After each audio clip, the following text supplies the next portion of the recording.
Hey everyone, this is विशाल। और पिछले video में हम लोगों ने बात की थी ट्रांसटिब्यूशन के बारे में, तो ये कुछ ट्रांसटिब्यूशन हमने पढ़ाया था। आज हम लोगों को बात करना इक्विवेलेंस रिलेशन के बारे में। So let's begin equivalence relation. तो सबसे पहले एक नई साइड लेते हैं एंड देन स्टार्ट करते हैं ट्रांजिटिव रिलेशन। तो लेट्स राइट इक्विवेलेंस रिलेशन।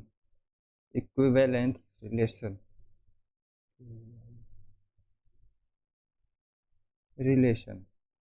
तो इक्विवेलेंस रिलेशन क्या होता है?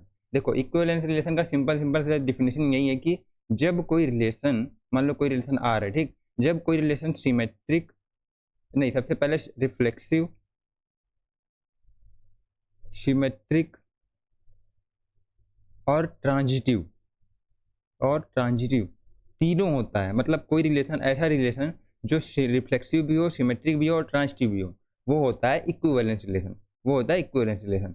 ठीक है, देखो मैं यहाँ डिफिनेशन लिख रखा हूँ कि N equivalence relation is a connection between the element in A set that is reflexive, symmetric and transitive. जो कि रिफ्लेक्सिव भी होता है, ट्रांजिटिव होता है, और बस यही सिंपल सा है, बहुत सिंपल सा डिफिनेशन है। जो रिफ्लेक्सिव होगा, सिमेट्रिक होगा, ट्रांजिटिव होगा, वही इक्विवेलेंस रिलेशन होगा। ठीक है, तो let's talk about some previous year question, जिससे कि हमें और डीपली समझ में आएगा इसके कुछ प्रॉपर्टीज़ के बारे में।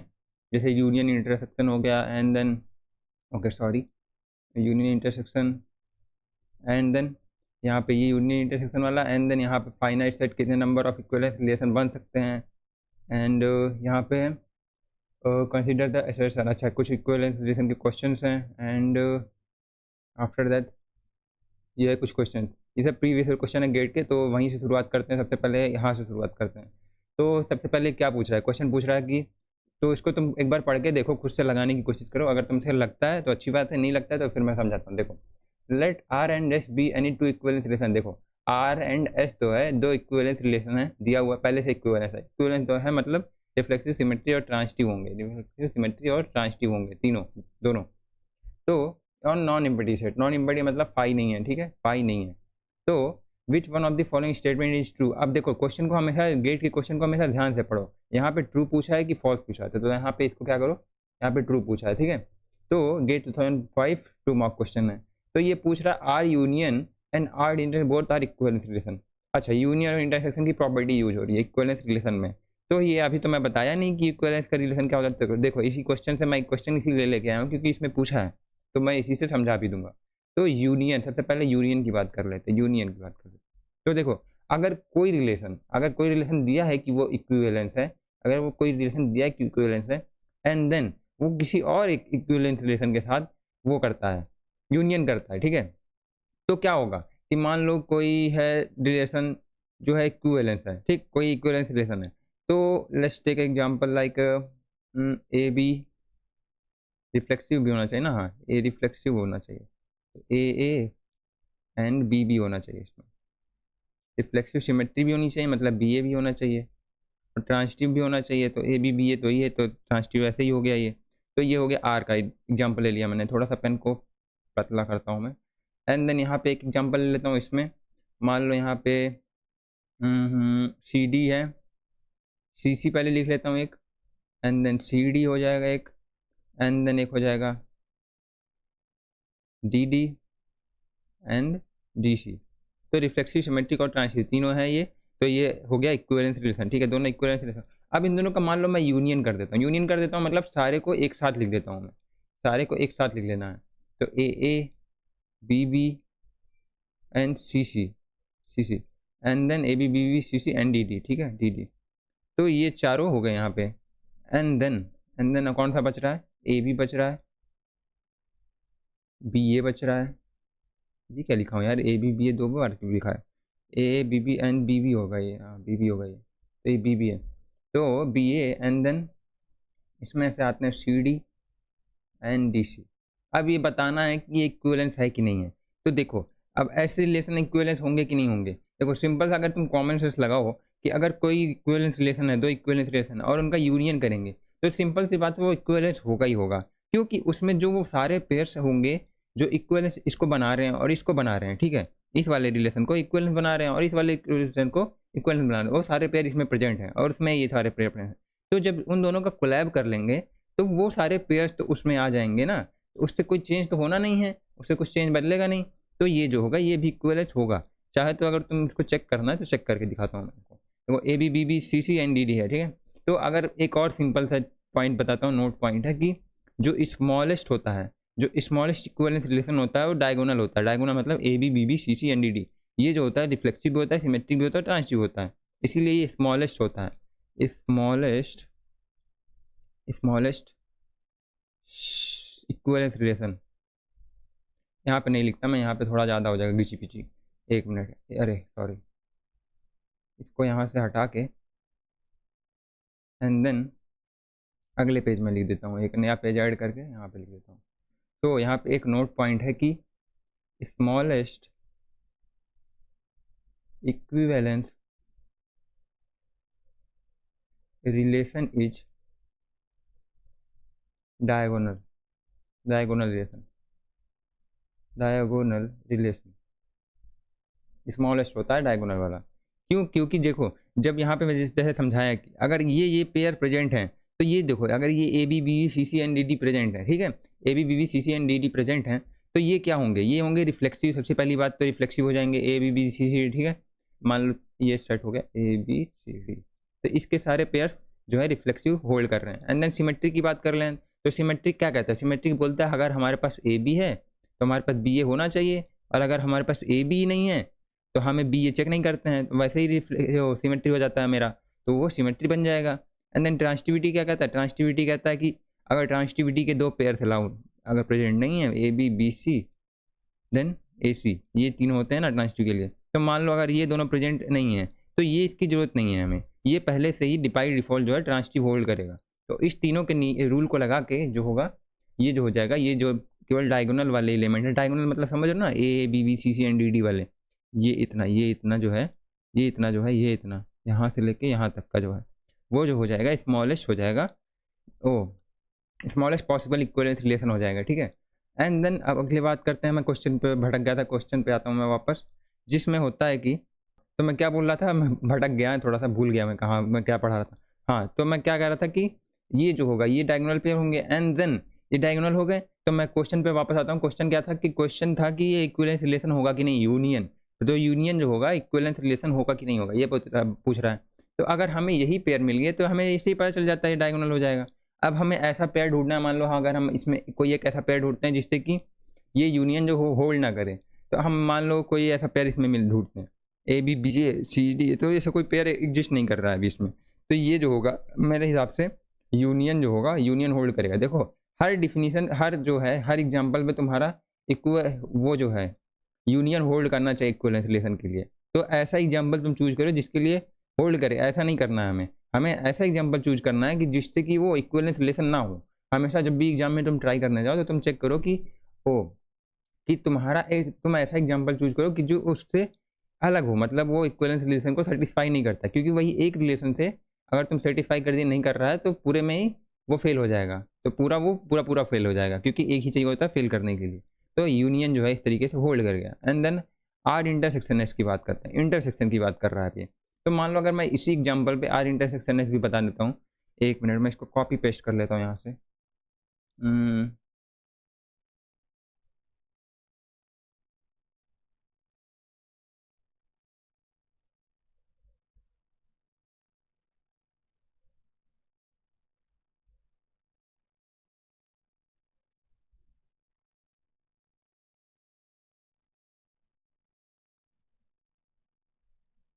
ठीक है, यहाँ पे आ गया ये।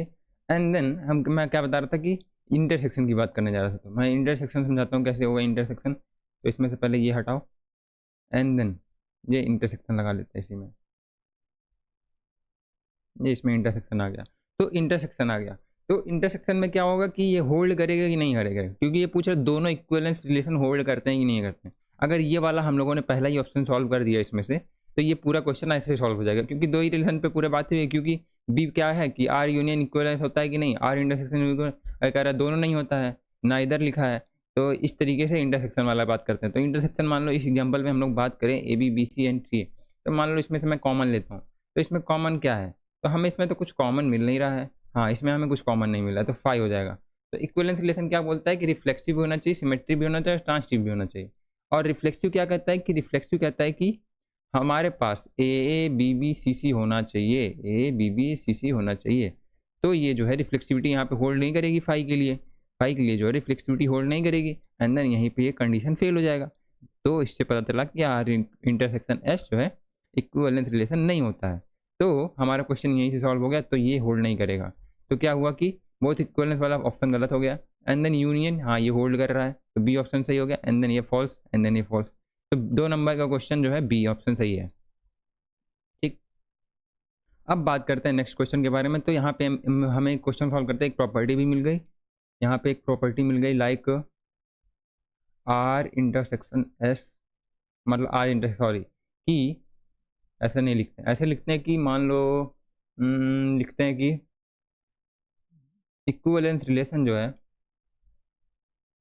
Equivalence relation does not satisfy on intersection but satisfy but थोड़ा पेन ज़्यादा वो है क्या, 1 मिनट में पेन को थोड़ा सा पतला करता हूँ एंड देन अब लिखता हूँ, मुझे लगता है थोड़ा सा ज़्यादा ही मोटा हो रहा है। तो बट यूनियन जो है वो सेटिस्फाई करता है, सेटिस्फाई करता है, सेटिस्फाई करता है। तो यहाँ से 2 पॉइंट मिल गए हमें क्वेश्चन लगाते हुए। तो क्वेश्चन इसीलिए मैं वाला लेके आया था, स्मॉल इक्विवेलेंस रिलेशन डायगोनल होता है, एंड देन इक्विवेलेंस रिलेशन में इंटरसेक्शन जो है सेटिस्फाई नहीं करता बट यूनियन जो है करता है। तो इस तरीके से 2 पॉइंट मिले, एंड देन अगले क्वेश्चन की बात करते हैं, तो इससे भी एक और पॉइंट मिलेगा हमें। तो क्वेश्चन पढ़ते हैं सबसे पहले, और एक बार तुम लोग पढ़ के लगाओ, ये वाला गेट 1998 का क्वेश्चन है, एंड देन मैं समझाता हूँ। चलो मैं समझा रहा हूँ कि suppose A is a finite set, suppose A is a finite set, मतलब ए जो है फाइनाइट सेट है, मतलब फाइनाइट सेट है विद एन एलिमेंट, ठीक है लिख दिया है एन एलिमेंट है इसमें सेट में, ठीक है 1 2 3 करके ऐसे एन एलिमेंट्स हैं। Then the number of element in the largest equivalence relation, अच्छा ये पूछ रहा है कि लार्जेस्ट इक्विवेलेंस रिलेशन मान लो जो भी पॉसिबल है उसमें कितने नंबर ऑफ एलिमेंट्स होंगे, कितने नंबर ऑफ एलिमेंट्स होंगे, यही पूछ रहा है ना, हाँ यही पूछ रहा है। तो इसमें क्या क्या ऑप्शन दिया है, एन दिया है, एन स्क्वायर दिया है, 1 दिया है, एंड देन एन प्लस 1 दिया है।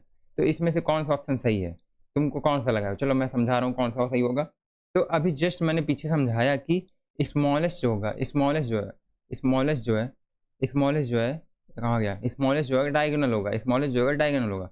एंड देन ये क्या पूछ रहा है, ये पूछ रहा है कि लार्जेस्ट इक्विवेलेंस रिलेशन क्या होगा।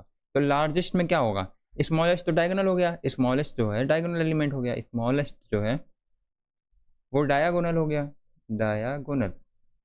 एंड देन लार्जेस्ट क्या होंगे, इस हिसाब से अगर तुम लार्जेस्ट लेना चाहो तो लार्जेस्ट में क्या होगा, तो लार्जेस्ट में हमें पता है कि लार्जेस्ट में सबसे पहले तो हम लोगों को डायगोनल एलिमेंट मिलेंगे।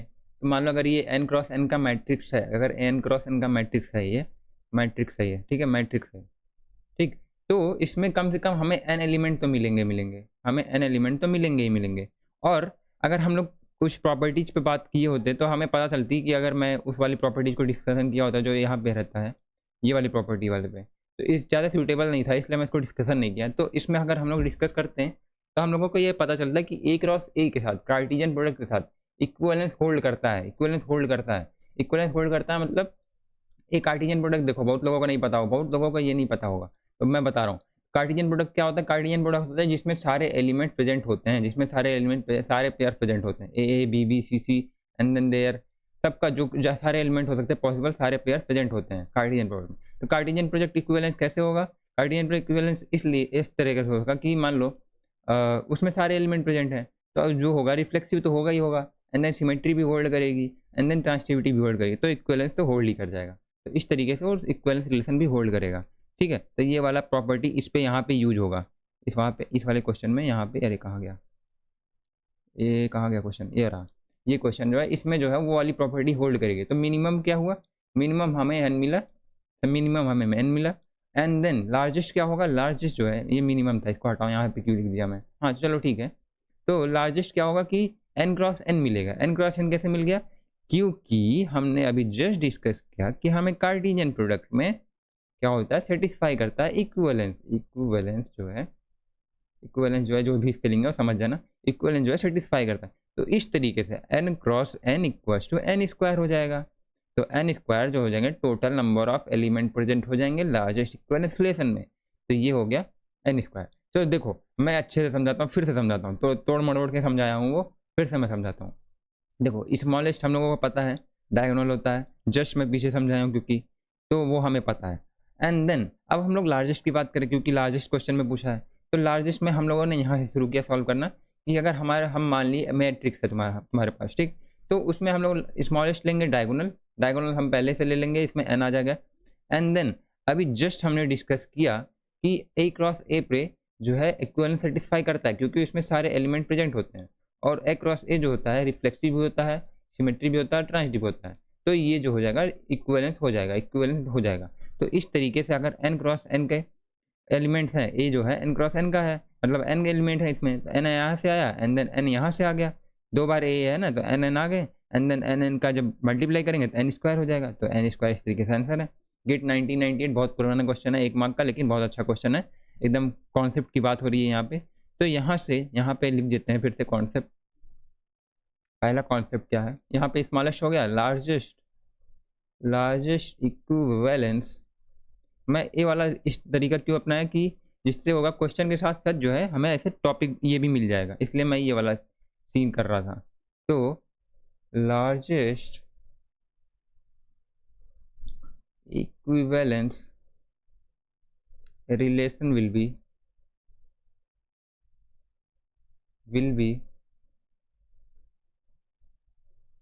ए क्रॉस ए, मतलब जो है कार्टिजियन प्रोडक्ट होगा लार्जेस्ट वाला, एंड स्मॉलेस्ट क्या होगा डायगोनल होगा, एंड इक्वल ये प्रॉपर्टी हो गई। एंड देन अगले क्वेश्चन की बात करते हैं। ये क्वेश्चन है गेट 1919 का, ये भी 1 मार्क का क्वेश्चन है। इसमें क्या पूछ रहा है, let R1 R2 be two equivalence relation on a set considering expression. अच्छा ये देखो मुझे लगता है ना ये जो है ये क्वेश्चन कहाँ गया, ये वाला क्वेश्चन, ये क्वेश्चन जो है 2005 का था। अच्छा सेम क्वेश्चन रिपीट किए हैं, तो वही क्वेश्चन सेम टू सेम में। तो पूछ रहा है कि R1 R2 दो इक्विवेलेंस रिलेशन है, R1 एंड R2 दोनों इक्विवेलेंस रिलेशन है, देन कौन सा वाला ट्रू होगा। पहला पूछ रहा है कि R1 यूनियन इक्विवेलेंस होता है कि नहीं होता है, तो हम लोगों को जैसा कि पता है कि R यूनियन ये होता है, इक्विवेलेंस होता है। एंड हमने ये दूसरा क्या बोल रहा है, दूसरा बोल रहा है कि R1 इंटरसेक्शन R2 ये इंटरसेक्शन में होल्ड करता है कि नहीं करता, तो होल्ड नहीं करता है। तो इस तरीके से हमें पता चला ये सही है ये गलत है। तो which of the following is correct. अब देखो क्वेश्चन को हमेशा ध्यान से पूछो, यहाँ पे गेट वाले बहुत ज़्यादा दिमाग लगा के खेलते हैं छोटे वर्ड के साथ, true false correct and incorrect, यहाँ पे इन लगा देंगे तुम्हारा काम हो जाएगा, 1 नंबर माइनस में गया। एंड देन ऑप्शन क्या लिखा, both assertions are true, and then assertions 1 true is true but assertions 2 is not true. अच्छा पहला ट्रू है बस दूसरा ट्रू नहीं है, तो ये हो गया ऑप्शन 2B ऑप्शन सही है। तो इस तरीके से हमें 1 नंबर यहाँ पे मिल गए। एंड देन अगले क्वेश्चन की बात करते हैं। अगला क्वेश्चन क्या है, let R be a non imperative relation. देखो अपने मन से जब तक क्वेश्चन को पॉज करके नहीं लगाओगे तब तक मेरा समझाया हुआ समझ में नहीं आएगा। जब खुद से मेहनत नहीं किए रहोगे उस क्वेश्चन पे देन तुम्हें वो क्वेश्चन समझ में नहीं आएगा। जैसे कि ऐसा हो जाएगा कि बस रटे रटाए मैं तुमको बता देता हूँ क्या क्या हो रहा है, कैसे कैसे हो रहा है, तुम उसको भी रट लोगे बस हो जाएगा, लेकिन जब खुद लगाने जाओगे तो तुम्हें सॉल्व नहीं होगा 1-2 दिन बाद। तो ऐसा है कि अगर पहले एक बार ट्राई किए रहोगे देन तुम जब ऐसे करूँगा मैं समझाऊंगा तो तुम्हें ज़्यादा समझ में आएगा। तो एक बार ट्राई कर लिया करो, तब ये वाले क्वेश्चन ट्राई करो। गोइट 1996 का 2 मार्क क्वेश्चन है। चलो मैं अब पढ़ के बताता हूँ। Let R be a non imperative relation on a collection of set. Let R be a non imperative set, ठीक है, नॉन इम्परेटिव मतलब फाई नहीं होगा, ठीक है। Is collection of set defined by A related to B, A related to B ऐसे लिखा है। If and only if A intersection B is phi. अच्छा इन दोनों के बीच में कुछ कॉमन नहीं है ऐसा बोलना चाहता है। Then pick the true statement. True statement कौन सा होगा। अच्छा तो ये क्या कह रहा है, R is reflexive and transitive, R is symmetric and not transitive, R is equivalence relation, R is not reflexive not symmetric. अच्छा इसमें 4 और 5 प्रॉपर्टी लग जा रही है। तो सबसे पहले हम लोग रिफ्लेक्सिव की बात कर लेते हैं। तो R इज रिफ्लेक्सिव होगा कि नहीं। अगर 2 रिलेशन दिए हुए हैं जो कि A रिलेट टू B करते हैं लेकिन उनका जो इंटरसेक्शन फाई है, तो वो रिफ्लेक्सिव कैसे हो सकता है। सिंपल कॉमन सेंस की बात है कि हमें क्या चाहिए होता है, A चाहिए होता है, B भी चाहिए होता है। तो हमें A B भी कैसे मिलेगा, रिफ्लेक्सिव जो है इंटरसेक्शन पे होल्ड कैसे करेगा, मतलब जब फाई है यहाँ पे तो ये होल्ड नहीं करेगा, तो रिफ्लेक्सिव यहीं से वेस्ट हो जाएगा। तो अगर रिफ्लेक्सिव अगर गया तो इक्विवेलेंस गया, तो बी ऑप्शन गया यहाँ से। एंड देन आर यहाँ पे देखो एंड लगा है तो यहाँ से ट्रांजिटिव वाला है पूरा ऑप्शन गया। एंड देन तो हमें ट्रांजिटिव वाले ऑप्शन में चेक करने की जरूरत भी नहीं है। And then R is symmetry and not transitive. अब देखो अब हमें सिमेट्री चेक करना, रिफ्लेक्सिव हो गया, अब हम सिमेट्री चेक करेंगे। तो सिमेट्रिक होगा कि नहीं होगा, तो सिमेट्रिक को होने के लिए देखो, सिमेट्रिक को मैं एक तरीके से समझाता हूँ। मान लो अगर तुम मान लो ए एंड बी है, ठीक है, तो इंटरसेक्शन मान लो A intersection B equal to 5 दिया है, देन क्या बी इंटरसेक्शन ए भी 5 होगा? बी इंटरसेक्शन ए भी 5 होगा क्या? बी इंटरसेक्शन ए भी 5 होगा, ठीक है। तो ये जो दोनों हो गए 5 एंड 5 जो है इक्वल हो गए, और इक्वल हो गए तो हम लोग चेक करते हैं कि 5 जो है सिमेट्री होती ही नहीं होती है। तो अगर तुम हमसे पढ़ रहे होगे तो मैं एक चार्ट बनवा के उसमें चेक करवाया हूँ हर बार। 5 का सबसे ज़्यादा मैं लाइट डाला हूँ उस पर, तो 5 जो होता है सिमेट्रिक होता है, तो इस तरीके से सिमेट्रिसिटी होल्ड कर गई, तो यहाँ पे सिमेट्रिसिटी ये होल्ड करेगी।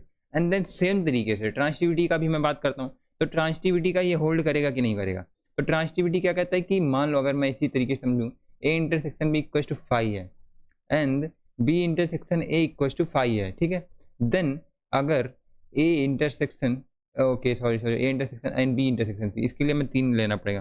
तो मान लो एक एग्जांपल ले लेते हैं, इसमें 1, यहाँ पे 2 एंड 3 एंड देन यहाँ पे एक 4, क्योंकि कॉमन नहीं रखना है ना। तो मान लो ये पूरा हो गया ए एंड देन ये हो गया बी एंड ये हो गया सी, ठीक। तो ये क्या हुआ कि क्या करेंगे इसमें, मान लो मैं ये एग्जांपल लिया, ठीक है, वेन डायग्राम से मैं समझा रहा हूँ उसको। तो इसमें क्या होगा कि अगर मान लो A intersection B equal to 5 दिया है, A intersection B equal to 5 दिया है, ठीक है, एंड बी इंटरसेक्शन सी भी जो है 5 भी है, ठीक। देन ये बहुत अच्छा एग्जांपल है, ए इंटरसेक्शन सी 5 होगा कि नहीं होगा? 5 होगा कि नहीं होगा? तो 5 देखो, ए इंटरसेक्शन सी 5 तो नहीं है यार, अब इसमें तो 2 आ गया। देखे, ऐसे ही ट्रिक खेला जाता है। मतलब एक ऐसा एग्जाम्पल ढूंढो जिसमें ये जो है होल्ड करने लगे। अब हमें चाहिए कि नहीं होल्ड करे, नॉट ट्रांसिटिव लिखा है, तो हम ऐसा कंडीशन एक निकाल लिए जिसमें ट्रांसिटिविटी होल्ड कर रही है, तो ये जो होगा 2 हो जाएगा। तो ए इंटरसेक्शन सी 5 तो हो नहीं रहा है, तो ये इक्वल तो होगा नहीं, तो ये जो है ट्रांसिटिविटी बेकार हो गई, तो नॉट ट्रांसिटिव। तो ये कंडीशन जो है सही है, इसमें जो लिखा है नॉट ट्रांसिटिव, तो ट्रांसिटिव तो नहीं है, तो ये इसमें सिमेट्रिक भी है, नॉट ट्रांसिटिव, तो बी सही हो गया। लेकिन अब हमें सारे क्वेश्चन पे बात करना पड़ेगा, सारे उस पर। तो हम लोगों ने सी भी कट कर दिया था क्योंकि इक्वलेंस नहीं होगा, क्योंकि रिफ्लेक्सिव नहीं है।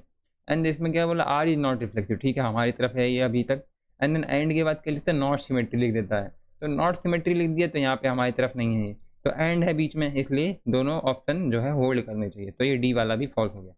तो इस तरीके से हमारा ये 2 नंबर का क्वेश्चन था, सिमेट्री भी होगा और ट्रांसिटिव नहीं होगा, तो ये हो गया। एंड देन बस आज के लिए इतना ही रखते हैं। आज मैंने ये इक्विवेलेंस रिलेशन बताया और इसके कुछ क्वेश्चन लगा के उसकी प्रॉपर्टीज दिखाई। तो ये प्रॉपर्टीज हैं कुछ जो लिखने ला अपने नोट्स में, एंड देन ये सारे क्वेश्चंस हैं, खुद से भी लगाना इसको, तब तुम्हें ज़्यादा समझ में आएगा। That's it. तो आज के लिए इतना ही, थैंक यू, बाय बाय।